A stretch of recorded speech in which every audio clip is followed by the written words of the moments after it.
We are on the heels of week 9.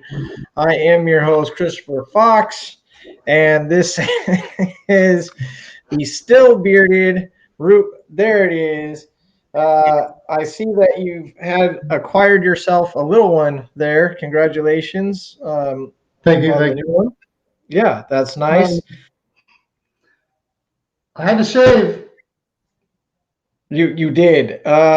So for those that don't know, um, Root, there it is, makes predictions on college chaos, predicts some upsets, and this week he did not come through 100%, and he put everything on the line and said the beard's got to come off if he didn't do it. And so now we have a beardless, much younger looking, still dapper as ever. Root, there it is.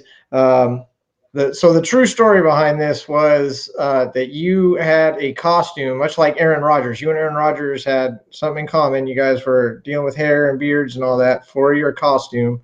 And I saw the pictures. You went as the Joker. Yeah.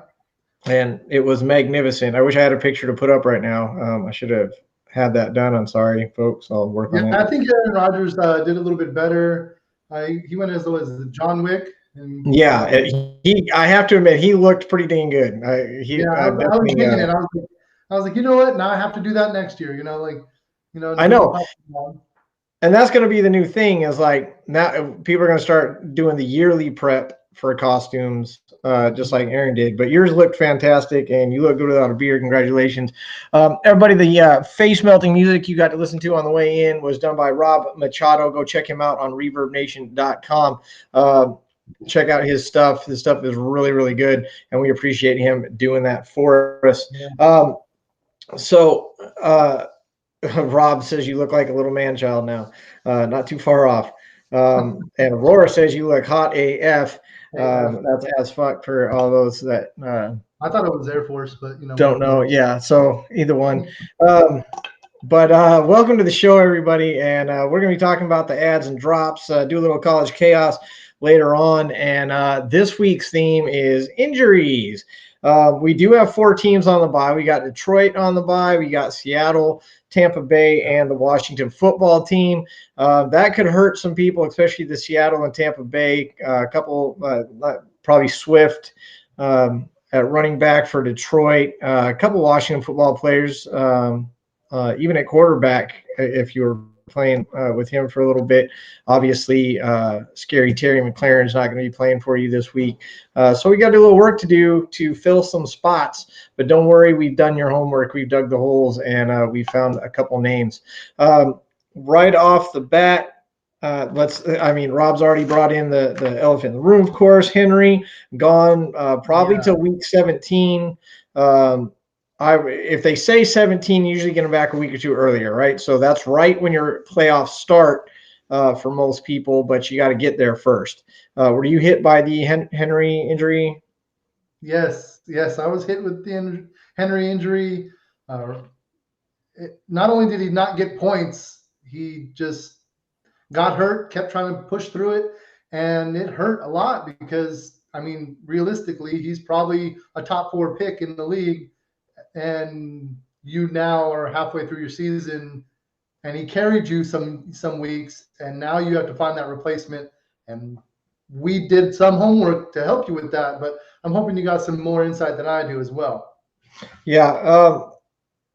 The thing is it's running back, right? So the position is thin, and we're going to get into this Henry thing here in a minute. As we rifle through these, J-Rob got hurt as well, but he's day-to-day. Good chance he'll come back. Hilton. I loved Hilton. I picked up Hilton, and he got hurt, and then now he has a concussion, so he's probably out again for week 9, waiting to clear protocols. That's great if you happen to pick up Campbell or one of those other Indianapolis receivers as they play the Jets this week on Thursday. Sam Darnold's working on concussion, so he probably won't play on Sunday. Fant is on the COVID list, not likely to play as well. So a couple more guys you might need to replace on top of your bye week players. Debo, keep an eye on him. He's nursing a calf injury. He's going to be limited in practice. Remember what happened to Dak Prescott. I got hit with that one. Of course, all the afternoon games had played, and they wait to the last minute to decide Dak isn't going to play, and I couldn't do anything unless I wanted to drop some major talent, and I wasn't willing to do that.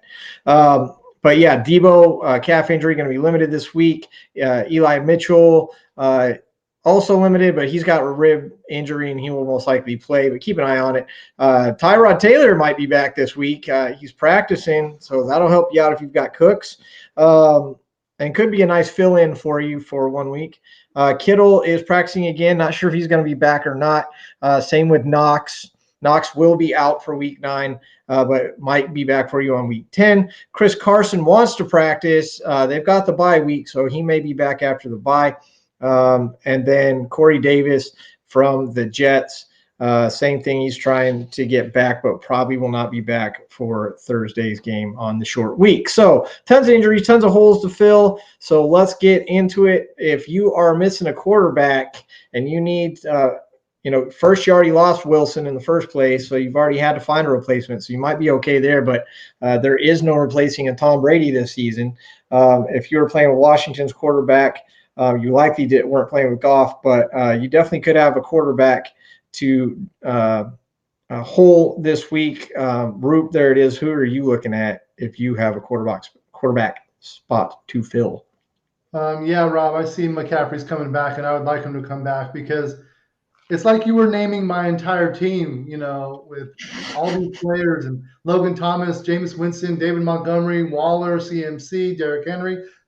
They're all on part of my team one way or another. So I've been getting beat up this year, and doesn't matter how much homework I do, it seems like someone's dropping every week. And this is why you got to keep up on everything that's going on. There's no homework for injuries. I haven't found that portal yet. I haven't found that page that can predict the injuries before they happen. Every week, I just don't want a question mark in my starting lineup. That's what I'm going for now. I'm barely struggling. I'm like 500 in my leagues. It's just, I'd like to have less than 2. That'd be all right. Okay, so quarterbacks, this isn't a pickup. This is just a pay attention to, and it's Phillip Rivers. I know we're not going to give you the same people. The host says it all the time. We're not going to give you the same people that everybody else is doing. But Phillip Rivers says he'll come back and he'll play for New Orleans. He'll come out of retirement if they give him a call. So just keep that on the back burner. Pay attention to him. It might happen. But if, was it Trevor Simeon did, okay, he's 0% owned because he's been riding the bench all season. Mm-hmm. And he's that man, right? He's starting. So he had a decent day. Taysom Hill looking to try and come back. But he's been on concussion protocol since week 5. So even if he does come back, I'm not sure what the sharpness level is going to be. When you have a head injury significant enough to keep you on, most guys come off concussion protocol. They're usually out a week. He's been out since week 5. That tells me it's a pretty serious deal. I'm sure New Orleans is trying to get him back as soon as they can.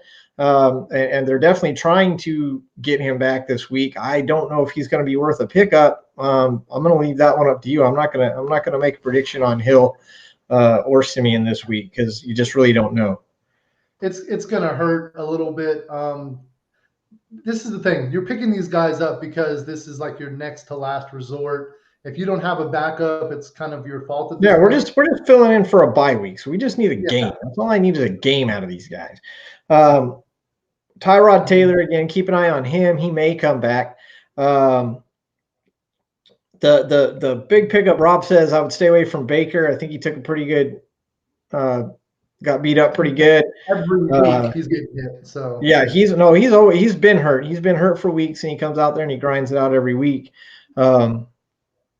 It's a numbers game. Jones, they got Las Vegas this week. Las Vegas is 13th against quarterbacks, 18.2 points, 1.5 touchdowns a game.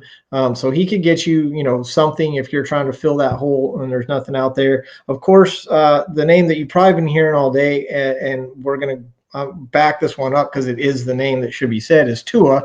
If you need to fill in a hole or even fill in a couple weeks, Tua could be the guy. He's throwing 40 attempts, for the last 3 weeks. 40 attempts a game, well, 39 for last game, but we'll call that 40. 40 attempts for the last 3 games.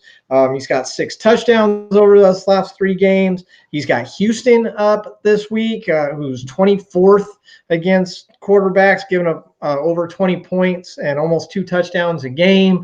We know you play against Houston. Everybody knows that. You play your guys against Houston, and Tua is on a roll right now. Yeah, I think he is. I also think it's kind of like, those people that are going for a contract year. It's important because maybe he just didn't want, somebody to come in and take his spot. The trade didn't go through. Trade deadline's passed, so that's a good spot. But another big name is Mike White. He actually did a really good Mike job. White. He had a great game. I don't know if he's worth picking up, but I mean, is he going to be the starter there? Is he just like taking over? Well, I don't know. But if he's in filler, I mean, he's only owned in 2% of the leagues. So yeah, I mean, it's the Jets. Do you really want to own a Jet? I don't mean, that's again, you just need a game. You just need a game. We're filling in a bye week, so maybe. Okay, hold on. Let me check those stats, and here's why. Actually, the running back did really well as. Oh yeah, Carter had a freaking field day. Carter, anybody who actually had to play Carter felt good. T-Bone, we see about Peterson McNichols. I'm about to talk about that next. Give us just 1 second. We'll be talking about them for sure because they're both on my list. Here's the reason why. He threw it 45 times. So yeah, over 400 yards. Yeah. Because they had to. Sure, the playing Cincinnati. But they're going to have to do that at Indy. They're going to have to do that at Buffalo, Miami, Houston, Philly. Like the rest, they're just passing. I'm not saying he's the starter from here on out because there's other people there. They just traded for, I'm not really going to say his name because I don't know if he's going to start. But the coach laughed and said, are you starting him next week? Like, why would you take someone out who just threw 400 yards and 3 touchdowns on someone who doesn't really know the system this year 100%? So he could be a good starter at least a week, at least I think. He could, yeah. And that's what we're talking about. Filling in that bye week. Did that bye week stash. So, Brady owners, maybe you go to Mike White. I don't know. But Tua is definitely the quarterback that's going to be the one to target this week. You can spend some fab dollars. He's got a couple of good games coming up, and he's putting up numbers. So Tua is your number one guy. Or you want to take a chance, or you're just filling in? Yeah, maybe Mike White's the way to go. Yeah, I like it. Who do you got at running back? Or do you have more? So we've got running back holes to fill, right? Washington, Gibson's out. Tampa Bay, a lot of people are using both running backs there. Detroit, Swift was definitely getting played. And then, of course, you've got the Henry injury. And so T-Bone's already asked Peterson or McNichols, and that is the question. I mean, if you look at social media, if you listen to the shows, everything is which one? Here's the thing. So our running back issue this week is that the ones that are available, the ones we're going to talk about, your top picks, are in committees. This is obviously no different. Peterson, McNichols are in a committee. Peterson is obviously 38 years old. Had a good season, decent season last year. Coming to play. Here's the deal.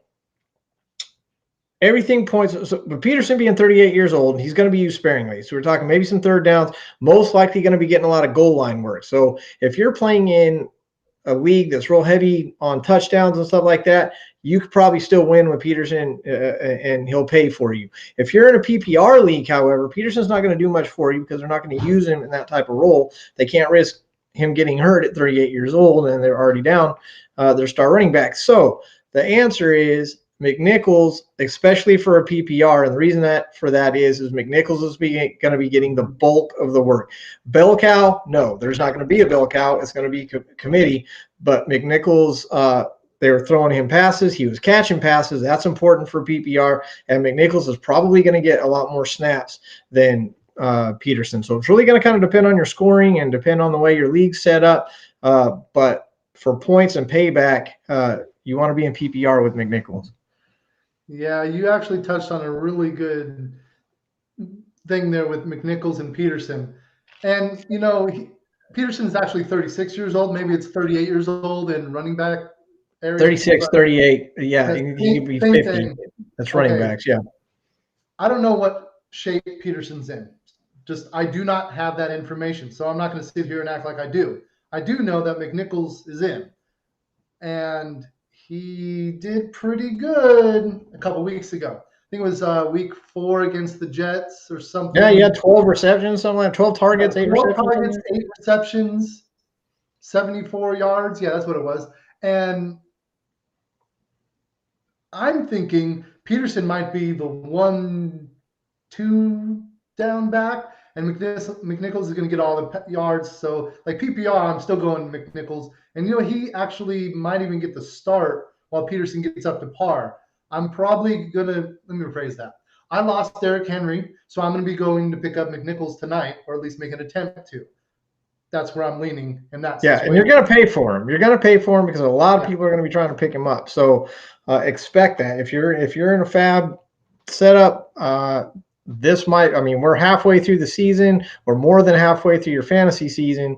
So you can get a little more.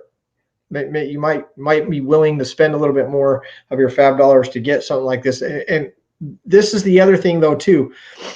You're not going to replace Henry. You're not going to replace Henry's numbers. Don't expect to get Henry numbers out of either of these guys. Don't expect Henry numbers if you get both of them.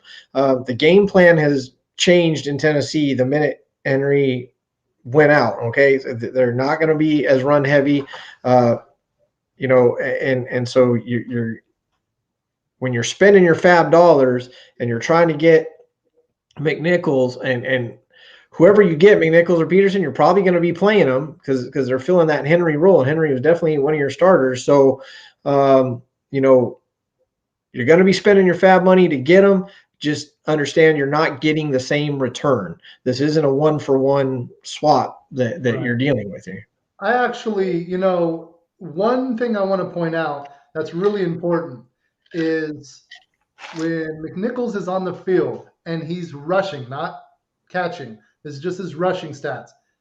It's 5.4 yards a carry.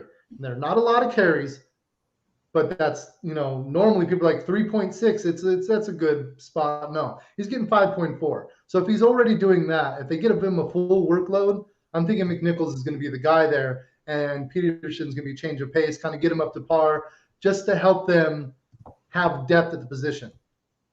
That's just what I think, and that's why I'm going with McNichols. There you go. So I hope that answered your question, T-Bone, and anybody else that needed to know. So the other spot you're looking at running backs, of course, is in Philly. Again, it's another committee situation. Gainwell has been getting picked up. Didn't touch the ball this week. It was Boston Scott and Howard, both with 12 carries, both with 60 yards and 57 respectively, both with 2 touchdowns. You kind of see Philly feeling this one out to see which back they're going to roll with while Sanders is out. And everybody's kind of doing the same. This is probably one of the heavier run games that they have because they had a good game script. They were destroying Detroit. They can play around a little bit and see what they wanted to do.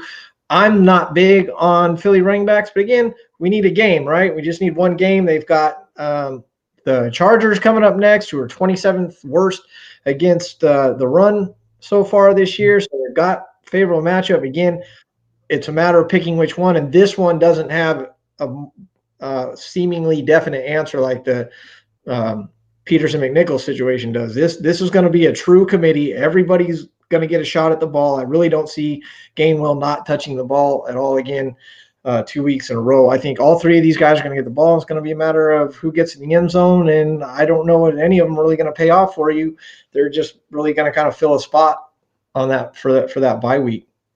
Yeah, I looked them up and I wanted to see, who was ahead, and they both had like a 1 yard, 2 yard, 3 yard, 4 yard touchdown, 2 and 2. Both got 12 carries, 60 yards and 57 yards. So both 2 touchdowns. Just like you can't split it any even than that. And first of all, a lot of people are running on Detroit, but a lot of people are running on the Chargers.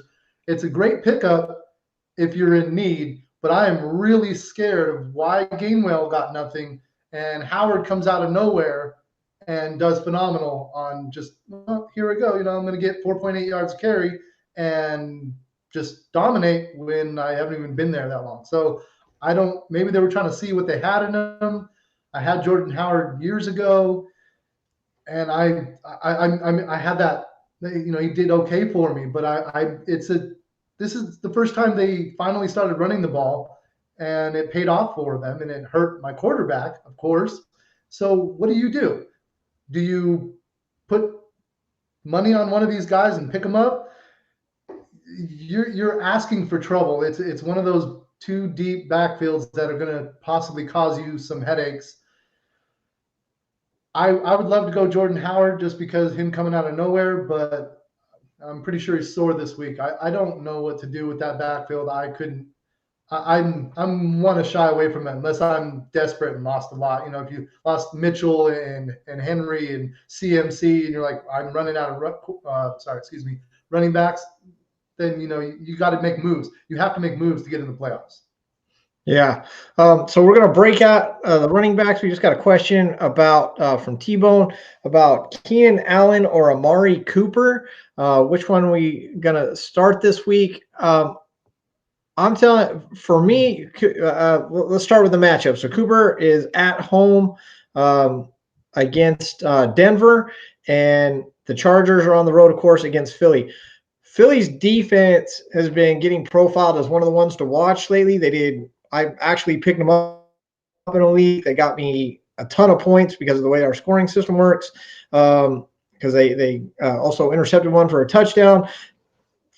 Philly's secondary is stepping up. Now, when you're playing the Chargers offense, you're going to get you're going to get exposed a little bit with Keenan Allen and Williams and stuff on the field. Eckler, of course. So I'm not telling you to pick up Philly's defense. I'm just saying that Keenan Allen is going to get beat up on a little better, I think, than Amari Cooper. Denver was supposed to be premier. They've had a lot of injuries to their whole team, but especially to the backfield and stuff. Denver has kind of been a little sieve worthy lately. So for me, if those are on I'm playing Cooper. That's just my take on it, though. Roop, there it is. What do you got? Oh man, I was really happy you said Cooper because I almost wanted to say Keenan Allen because everybody's running against Chargers. So I want to go Allen, and I will if Dak doesn't play. If Dak plays, I'm going to lean towards Cooper. Especially Allen got 13.7 this week, but before the bye, he was 5 points, 7 points, 3 points, whereas Amari Cooper got 18 this week. Before the bye, he was 5 points, but then 12 points before that. But again, Cooper only put up 2.6 against Philly, so you could see Allen getting put in the same boat defensively, getting kind of beat up on again, and he might not do well. So Roop is going to lean Allen without Dak Prescott. I'm going Cooper either way. I was kind of impressed with the kid coming in for Dallas. They definitely, you would not expect them to win that game, but he showed up and he got it done, and Cooper was his boy. Another reason I like Cooper. Cooper got 18 points this week. So with or without Dak, I like Cooper heavy. Yeah, I'm always worried. Like when you see one outing, everybody's rushing to a player.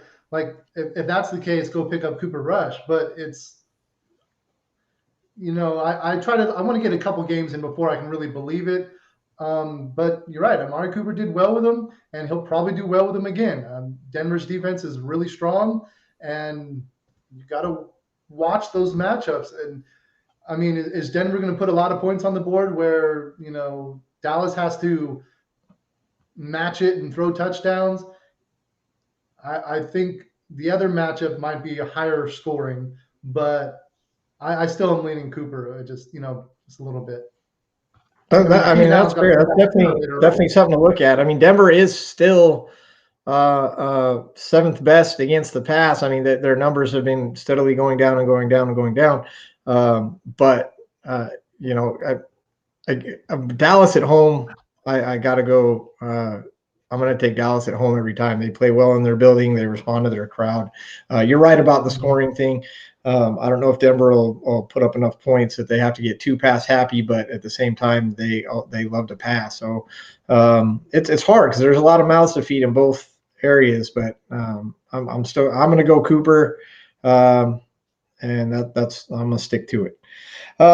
So I really didn't have much else at running back, and the again, it's a thin position. I know it's not going to help you this week, but people are watching Marlon Mack to see if he gets picked up somewhere. Of course, the trade deadline's passed, so I guess maybe that won't happen. So for running backs, if you guys have suggestions or running backs or questions, let us know. Fill us in. I mean, we dig this stuff out. We really try to get in there. And that's what we came out with, the committee in Philly and McNichols and AP like everybody else. So if you've got something out there, you got a question, let us know. Maybe you have someone available in your league that isn't available in most leagues, and that's something that can factor in as well. We got another question from Aurora who wants to know CeeDee Lamb or Kyle Pitts. Man, that isn't normally you would think you'd just automatically answer Lamb. You just say, yeah, Lamb, that's it right there. But after Kyle Pitts' performance last week, and when we get into wide receivers, we're definitely going to be talking about Atlanta. But Ridley's decided that he's done for now. And so that definitely helped Pitts blow up. There's no real reason to think that he might not blow up again. They have Carolina next week. What do you think on this one, Root? A lot of attention is going to be on Cordell Patterson and Kyle Pitts now, without him in the picture. So Ridley's going to take some time off and work on his mental health, and those targets are going to go somewhere. And I'm guessing it's going to probably be those two. At least you would hope, because the run game in Atlanta is just atrocious. I don't know what's going on there. And I mean,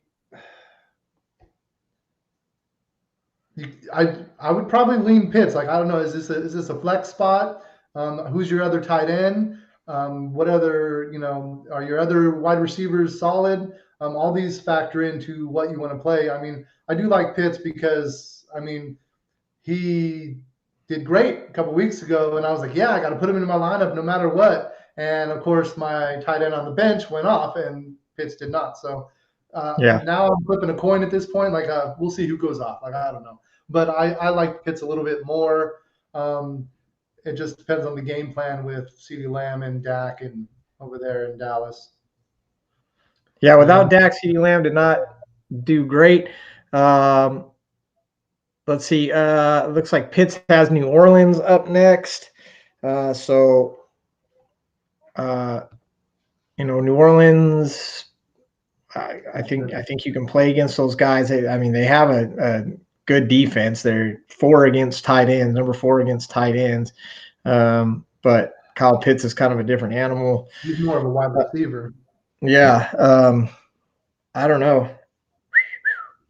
Actually, let's go to. If you can actually, you know what? My answer is Pitts or Lamb. How about both? Who can can you play both? Can you do that? Because I think you'd be okay if you did that as well.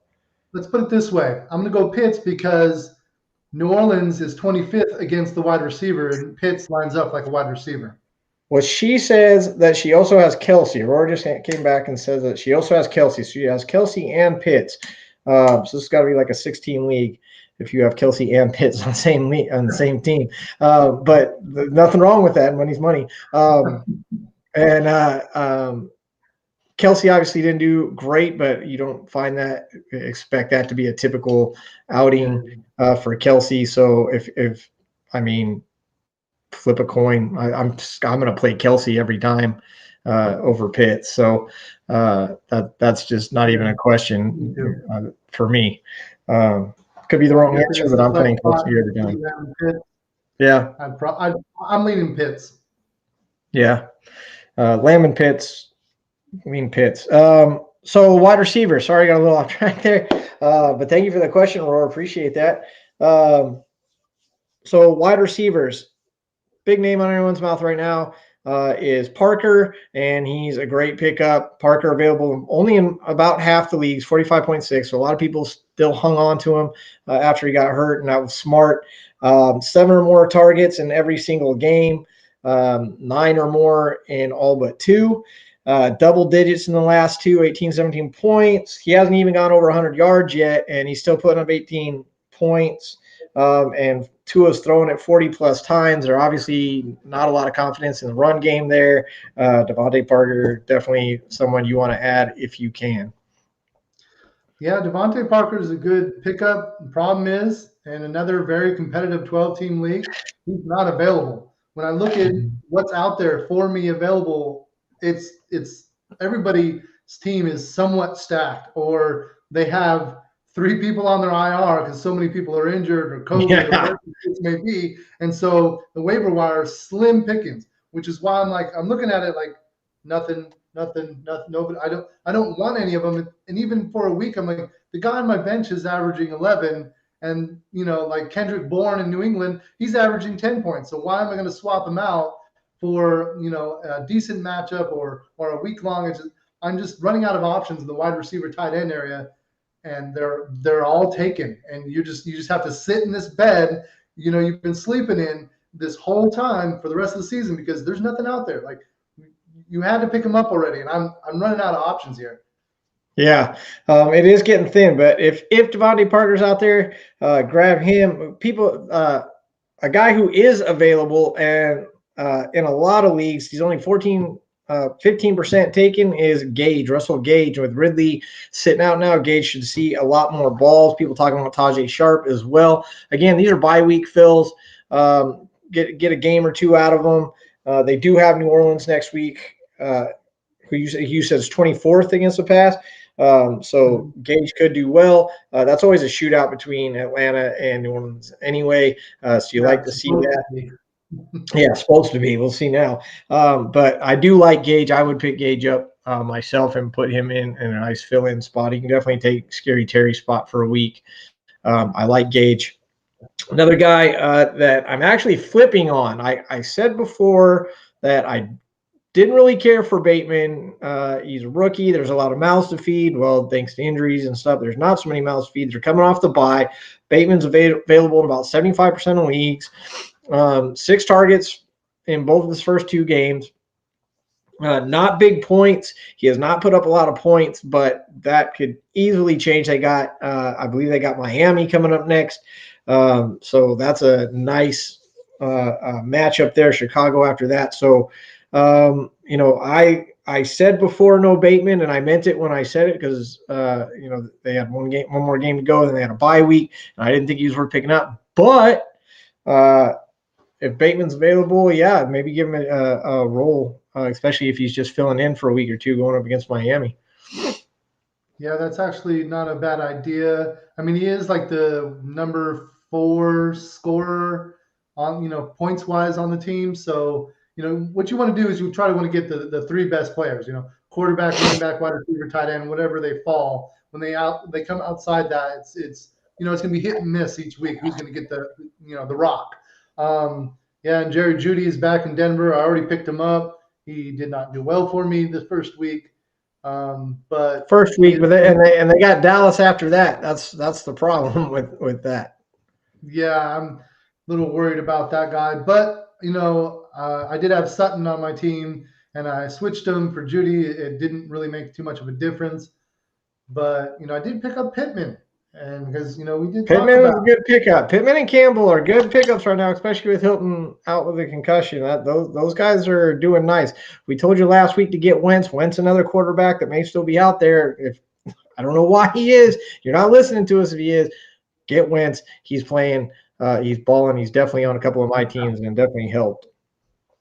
It was really nice to have him on my bench while somebody was rushing for 4 touchdowns in Philadelphia, and my quarterback only got 12 points. So that was really enjoyable for me to watch. Yeah.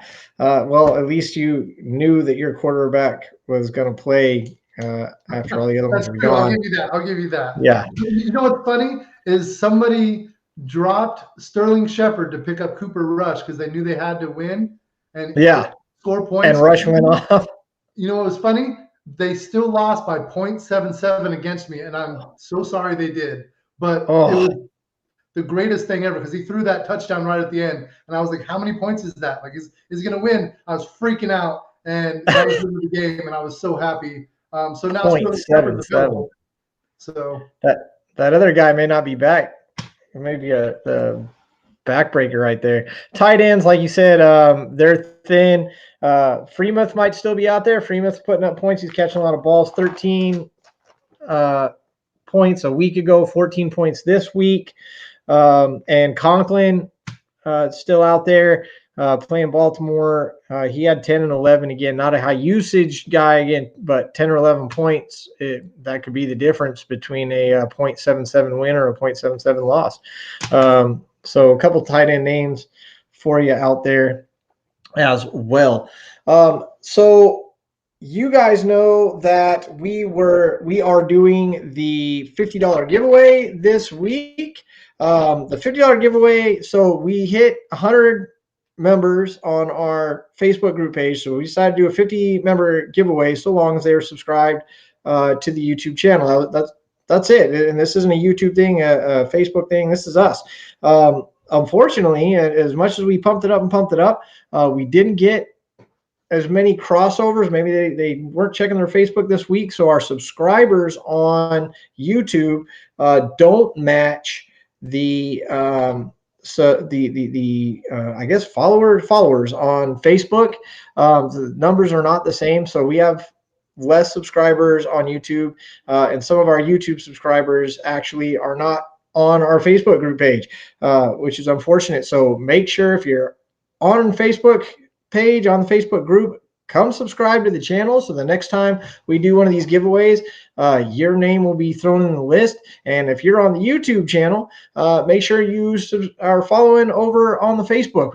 And the next time we do a giveaway, you'll be eligible as well. But we ran the random number generator and just went down the list, and want to congratulate Mr. Travis Freeman for his $50 reward. He's on both sites. His name came up, his number came up, and his name was in the right spot. So he'll be getting $50 from us at Yards After the Catch to spend on whatever he wants to. Thanksgiving, Christmas. Maybe we just paid the entry fee for one of his fantasy football leagues. I don't know. But congratulations, Mr. Freeman. $50 richer. Ding, ding, ding. Winner, chicken dinner. So we'll get a hold of him via Messenger and let him know that he's $50 richer and we'll get him that money. Thanks, everybody that is on both platforms. If you're not, again, just get on both platforms. The next time we do a giveaway, you'll be in. Oh, no. You know what's coming up next? College Chaos. I wish I had the theme song to Baby Shark, because that's like the perfect plan for anything. I'm going to have to get that next week, College Chaos, Baby Shark. But it's that time. College football went off the rails once again, as it does every week. And what happened tonight? We finally got our real BCS rankings. And I got to say, I'm pretty satisfied with them. I didn't think I was going to be. Garbage. But when I looked at them, I was like, yeah, that is pretty good. I mean, there's teams that could flip flop, but you got Michigan State at number 3, but they've still got quite a schedule coming up. They definitely have to play the Ohio State. Ohio State sitting there at number 5. They have to play Michigan and Michigan State coming up, and they've got a couple other games before that. So there's still chances. Oklahoma still undefeated, and they're sitting right there. They're at 6, right? No, Cincinnati 6, 8. So they've still got room to move. Cincinnati, they got a little love, got put in at 6.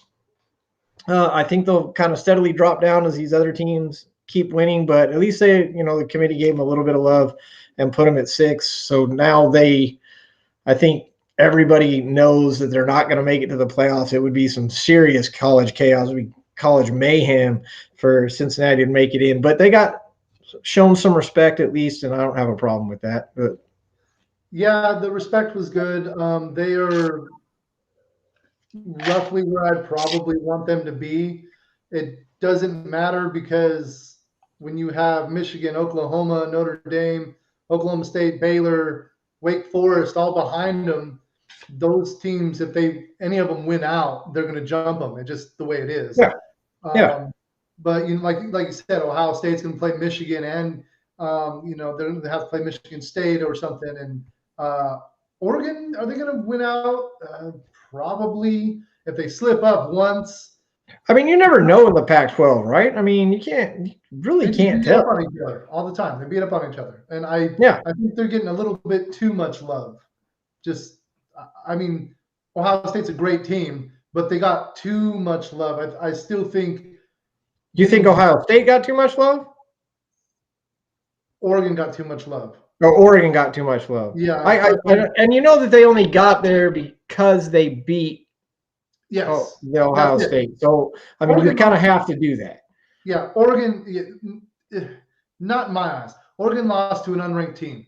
And that's true. That's very true. Like, no disrespect to Stanford. They're still not in the top 25, and their loss is not even in the top 25, and you're putting them at 4. That's actually a very good point. I retract my previous statement. That's why we have you do college chaos and not me, because that's spot on. Yeah, no, you're right. Oregon lost to an unranked team, and they're 4. Oklahoma's 9-0, and they're 8. That doesn't make sense. Sure, they were close games. Sure, we looked ugly several times. All right. It's still undefeated, and it's not going to matter at the end of the season. If Oklahoma's undefeated, Oregon's out, and Oklahoma's in. Same with, Wake Forest. They go undefeated, which would be surprising, but they don't have really – it's not great over there in the ACC. They don't have that schedule. Yeah, Ohio State has the schedule where they have some big games at the end of the season where they right past. Well, if Ohio State wins out, they definitely have to get pushed up. They would get pushed up ahead of Oregon again. I tell you the problem that I have, and this is not just because I hate them, because I respect them, extremely talented football team every year, and that's why they have the reputation. I acknowledge the championships, and they earn them. But Alabama, I just don't think should be at number 2 with their loss again as well. If you're going to give Michigan State the respect to be in the top 4, and they deserve it. They're undefeated. They beat a number 7 team up north, Michigan. They deserve to be in that top 4. But if you're going to put them in there, I don't see why Alabama is ahead of them when they're undefeated, and Alabama, again, has the loss.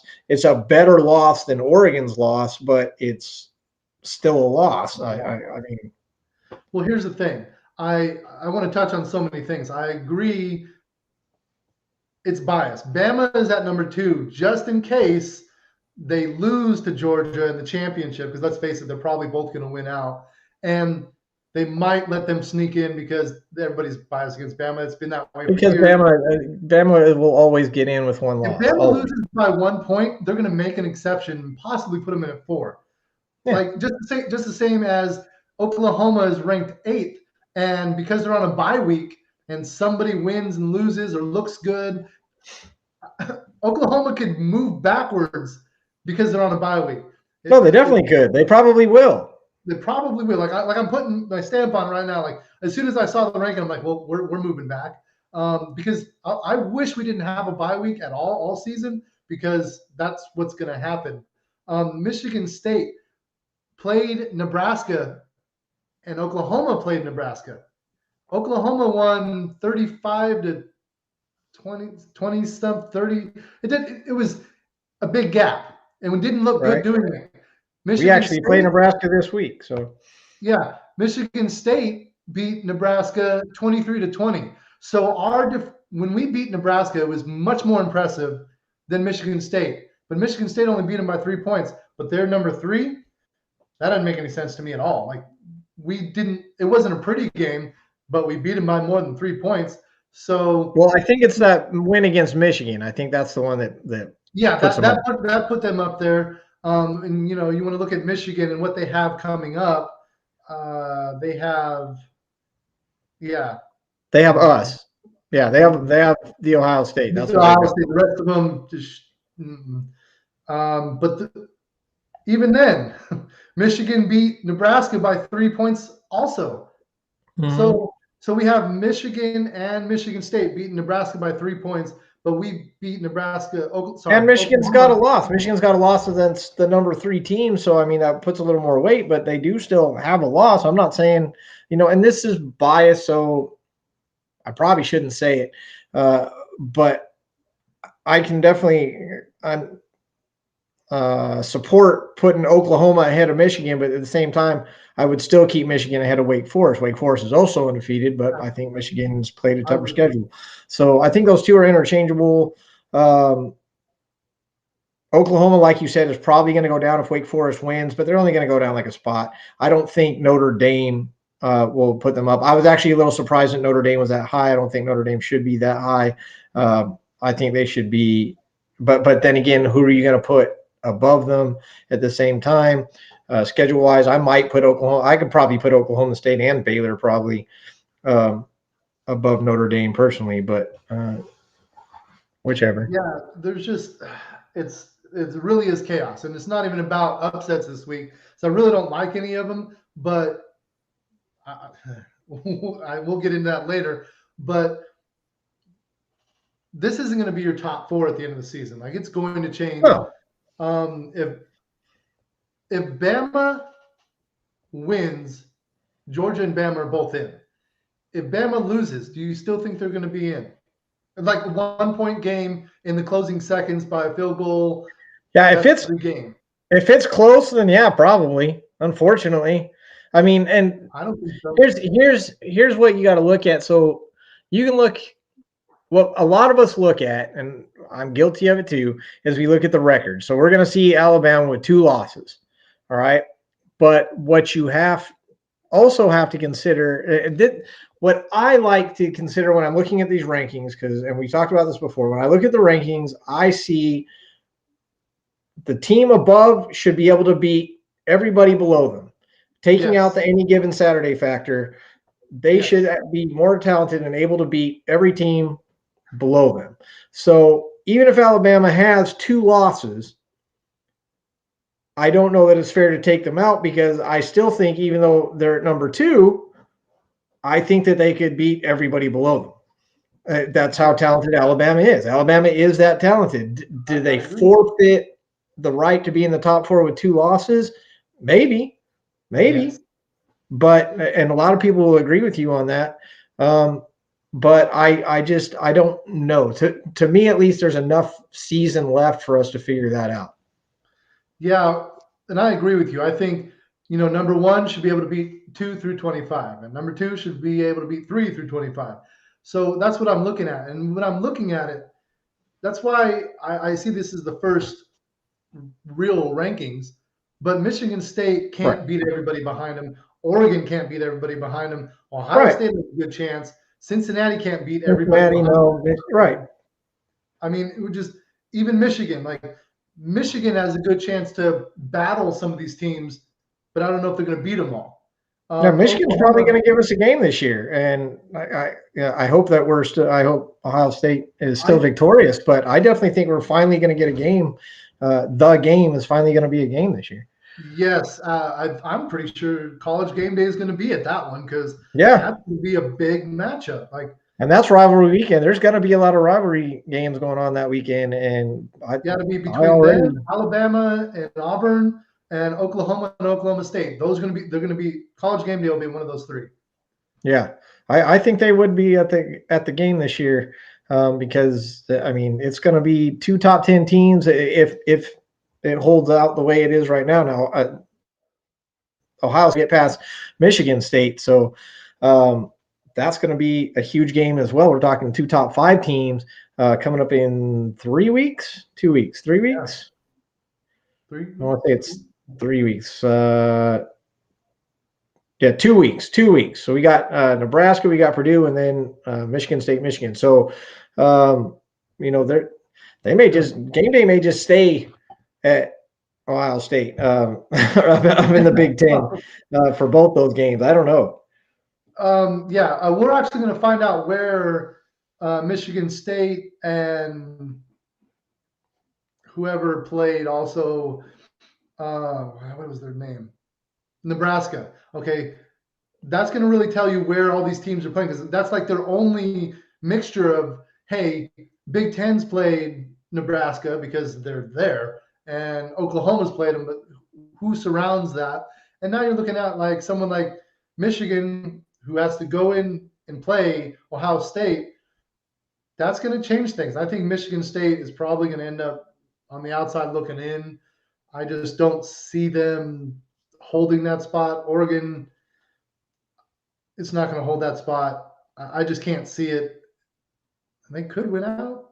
They don't really. You know what's crazy though? If you look at this list, right? So you look at the top 10, you see how many Big Ten teams are there, and the conversation we're not having because it's unfortunately not a relevant conversation is we're going to have the conversation all the way until the selection show about two SEC teams being there with Georgia and Alabama. But even though we've got three Big Ten teams sitting in the top 10, we're not having the conversation. Could two Big Ten teams make it? Because ultimately, Michigan State could have one loss. We already have a loss, and Michigan could all three of us could have one loss. And ours would be to Oregon, Michigan State's and Michigan would hopefully be to us. If Michigan beat us, then one of them, Michigan or Ohio State, is going to have two losses. But Ohio State and Michigan could definitely come out of this with one loss each.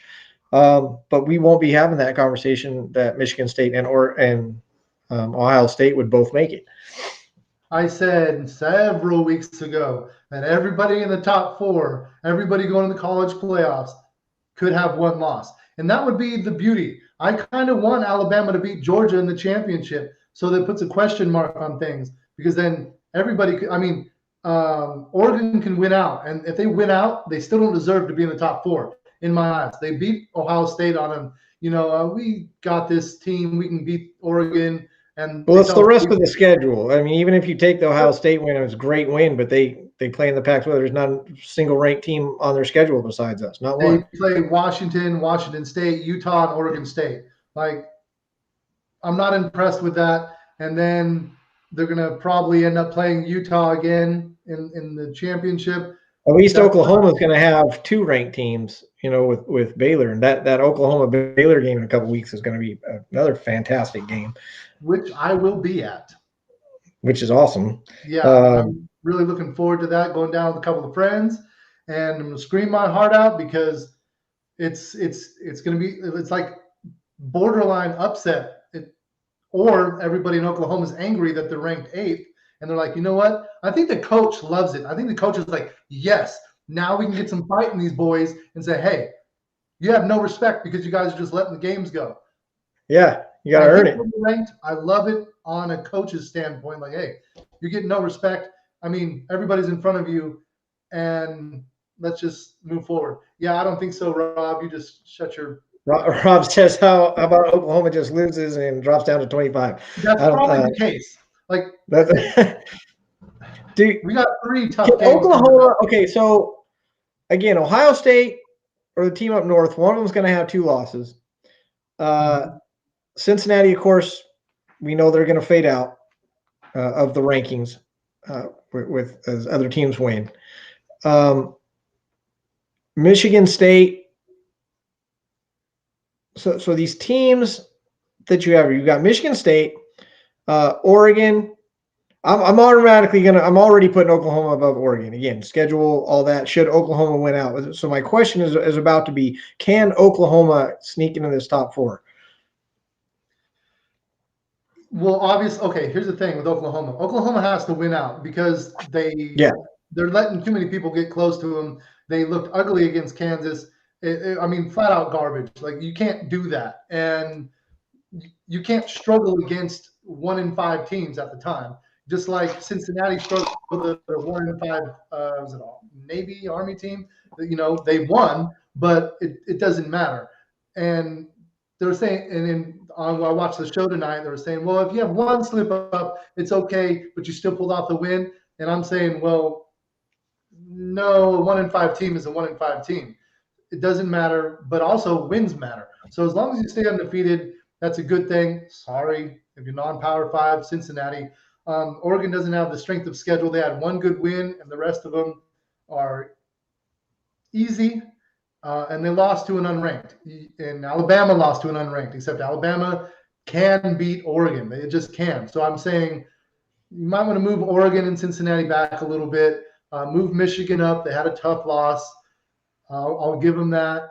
Oklahoma move up. Wake Forest is still surprising. I'm not sure how much the strength of schedule is going to help them because where was Clemson on the top 25? At the time, they're not on the top 25 anymore, I don't believe. Yeah, no, they're knocked out.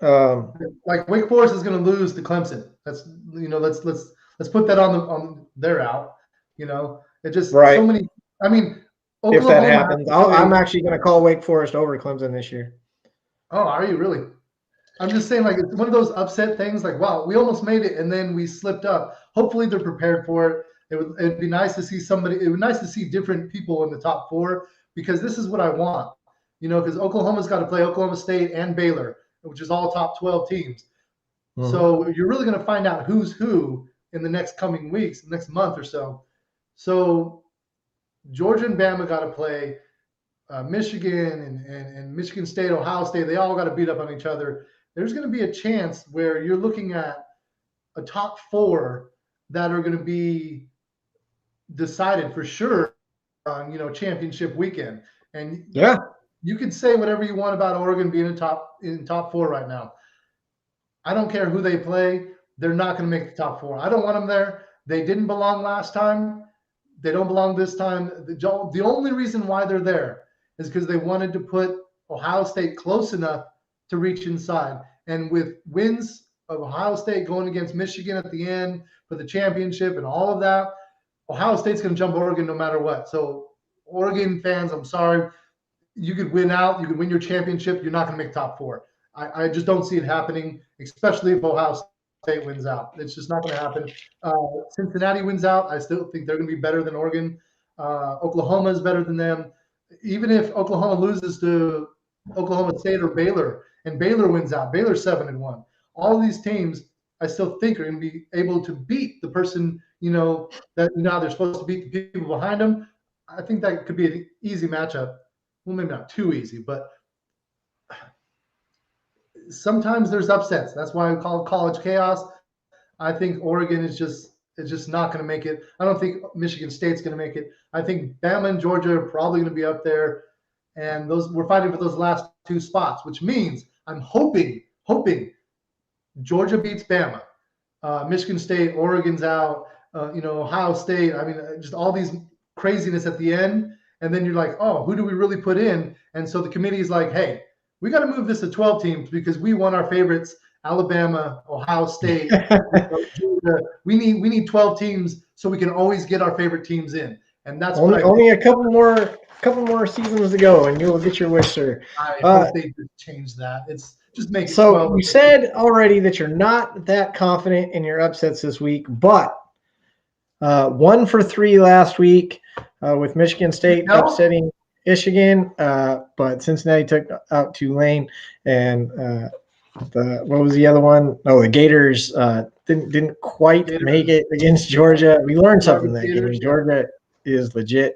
But confidence or not, what do you got for this week's upsets? I have 0 confidence in this week's upsets. 0 confidence. I looked it over briefly, and it just nothing came to mind. I mean, Georgia's playing Missouri, walk in the park. Ohio State, Nebraska. Should be a walk in the park, but if they win by 3, that means 3 top 10 Big Ten teams beat Nebraska by 3. And poor Nebraska, they have probably one of the toughest schedules. Nebraska's got a horrible schedule. I'm just looking here. Go ahead. Just look at Nebraska and how many top 10 teams they're playing, or even decent teams, ranked teams. I feel like they're like one of the toughest schedules. I want to go.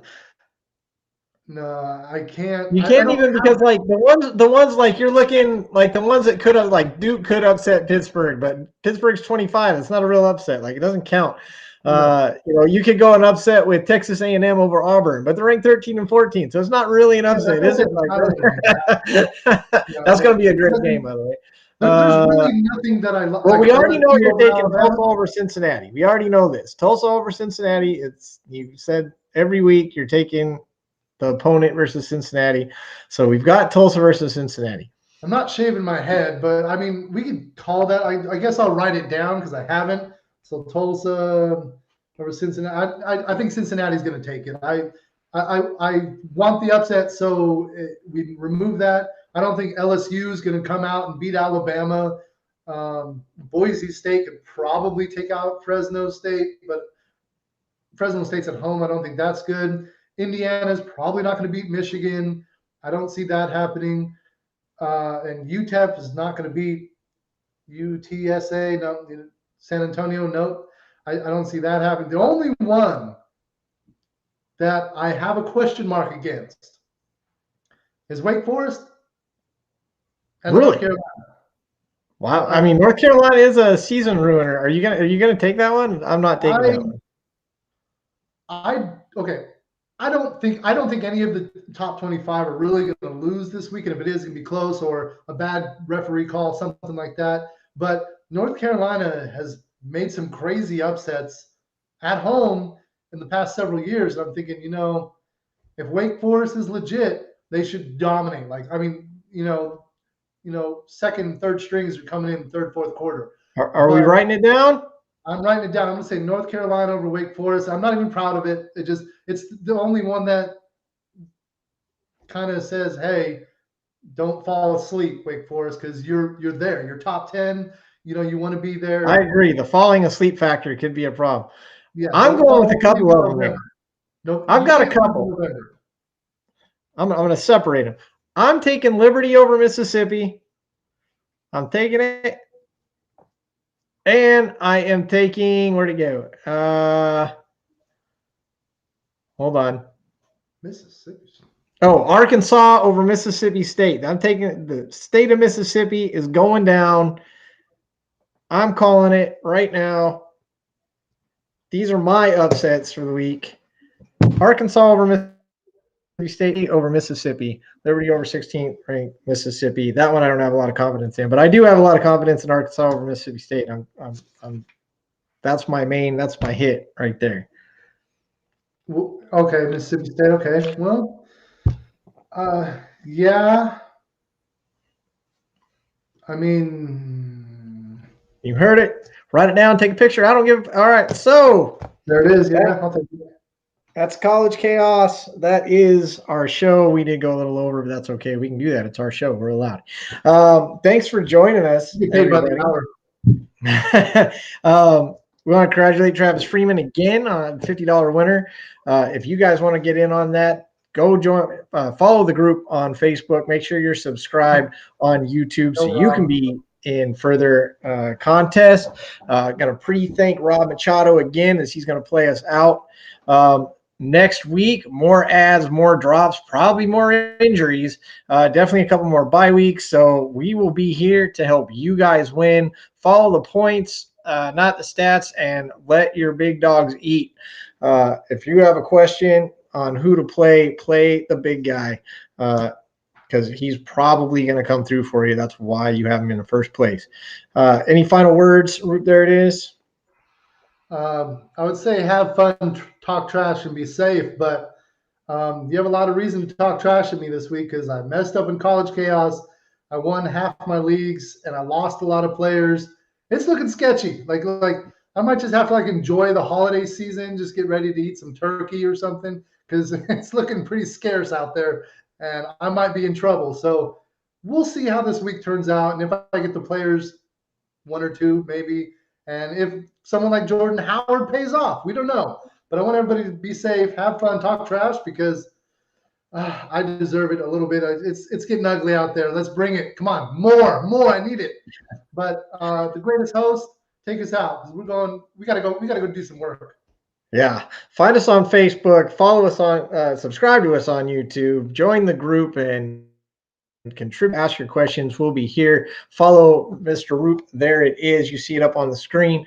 Mr. Football Today on Twitter. Thanks again for joining us, everybody. We'll see you guys again next week. Overall, if everything else, just be safe out there, everyone. We'll see you guys next week. Yards after the catch. See you next time.